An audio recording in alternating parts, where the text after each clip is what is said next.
Today I will be presenting on Barbara McClintock. To start my presentation, I'm going to show you a photograph. When you look at this, you probably think of corn, farming, maybe food, but probably not much else.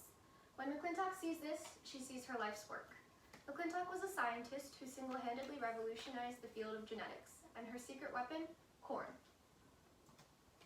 Barbara McClintock was a research scientist who spent decades studying the genetics of corn, eventually discovering mobile elements of DNA called transposons.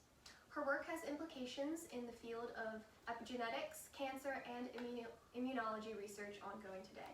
And to make matters more impressive, she did all that with virtually no help.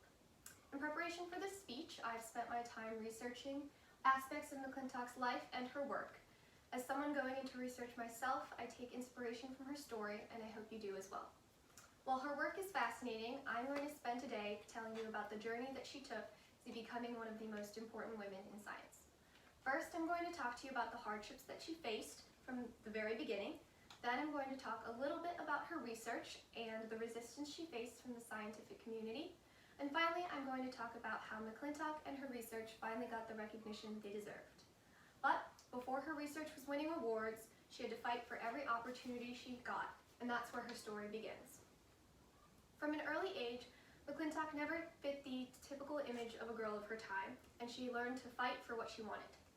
She was born in 1902 in Connecticut.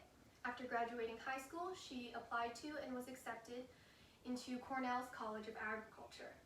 In a biographical memoir written by Nina Federoff, she says that McClintock almost never went to college. Her family didn't have a lot of money at the time, and her mother was very traditional and thought that going to college would affect Barbara McClintock's ability to get married. Just days before the semester started, her father reversed the decision, allowing her to attend. In the fall of 1919, she entered the College of Agriculture. During her junior year, she took the only genetics course that was offered at the time, and she fell in love. When she later went to grad school at Cornell, genetics was taught in a department that didn't accept female applicants, according to Federoff. Instead, she majored in cytology with minors in genetics and zoology, and according to the National Science Foundation, she graduated with her PhD in 1927. In 1936, she was offered an assistant professorship at the University of Missouri by a colleague, Louis Stadler. However, according to the Nobel Prize organization, she found that once she got there, she was excluded from all the faculty meetings and she didn't have a chance to advance her career. Federoff writes in her memoir that colleagues found McClintock difficult, probably due to her high work ethic and an intolerance of second-rate work and thinking. According to the National Science Foundation, she left University of Missouri in 1941 for Carnegie Institution's Department of Genetics, where she would go on to do research for decades. Now that I've established McClintock's education and her passion for genetics, I'm going to talk about the obstacles that still lie ahead. Despite revolutionary findings, McClintock faced scrutiny and doubt from the scientific community. Her work involved studying the mosaic patterns of corn, and she noted that the instability of these patterns over generations couldn't be due to simple genetic mutation, according to the Nobel Prize organization. She knew her findings were contradictory to modern genetic theory of the time, so she held off on publishing her results. In the summer of 1951, she finally presented her findings in a lecture, and this is what she had to say about the reaction to her findings. They thought I was crazy, absolutely mad. Sandeep writes in an article for the National Academy of Sciences that McClintock's work was met with puzzlement and even hostility, and that she was startled by the fact that people either didn't understand her work or that they didn't take her seriously. After this, she stopped publishing. She continued to do research, write up her findings, but she didn't have a major publishment after that. Her work went ignored for decades. There have been talks about whether or not this was due to gender discrimination or if it was a result of her just being too far ahead in her field at the time. It was probably a mix of both. Now that I've talked about the hardship and doubt McClintock faced, I'm going to move on to celebrate her success. Decades after her revolutionary findings, McClintock was awarded the Nobel Prize for Physiology or Medicine in 1983.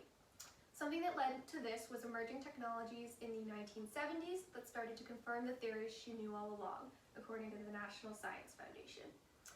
Wikipedia has a quote from her after 1973. In response, she said, "One must await the right time for conceptual change," and she was right. In 1983, she became the first woman to win an unshared Nobel Prize in her category, and this is what she had to say. If you know you're on the right track, if you have this inner knowledge, then nobody can turn you off, no matter what they say. Her drive and her motivation enabled her brilliance, but her passion and pure love for the work enabled her patience over all those years. When asked why she never quit, she said, "I just have been so interested in what I was doing, and it's been such a pleasure that I never thought of stopping."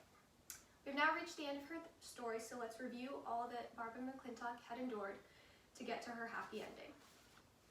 I have presented McClintock's story. I started from the beginning, telling you how she had to fight from the very start. Then I talked about how her work was ignored for decades, but that she never gave up. And finally, I proved that her persistence and patience paid off. I'd like to end my speech by taking you back to the first image. Barbara McClintock was able to take inspiration from the ordinary and turn it into something extraordinary. Her curiosity, passion, and persistence enabled her to become one of the most influential women in science. So I hope you come away today from the presentation with one key message, that no matter what your passion, you have to believe in yourself, even and especially when no one else does. Thank you very much.